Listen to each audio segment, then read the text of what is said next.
بسم اللہ الرحمن الرحیم۔ السلام علیکم ورحمۃ اللہ وبرکاتہ۔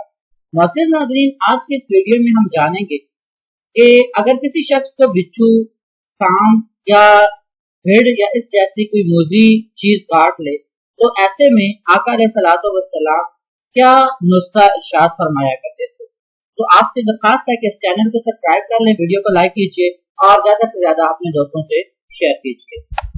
حضرت ابو ہریرہ رضی اللہ تعالی عنہ بیان کرتے ہیں کہ ایک شخص نے حضور نبی کریم صلی اللہ تعالی علیہ وآلہ وسلم کی خدمت میں حاضر ہو کر عرض کیا کہ یا رسول اللہ، گزشتہ رات مجھ کو بچھو نے کاٹ لیا۔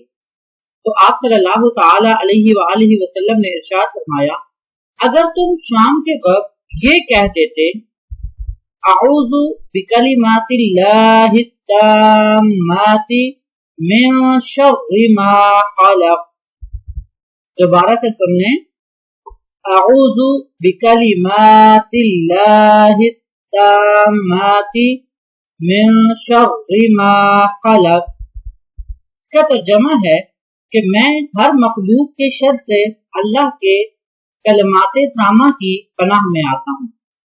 تو آقا علیہ السلام نے فرمایا، تم کو یہ بچھو ضرر یعنی تکلیف نہ دیتا۔ اس حدیث کو امام مسلم اور نسائی نے بیان کیا۔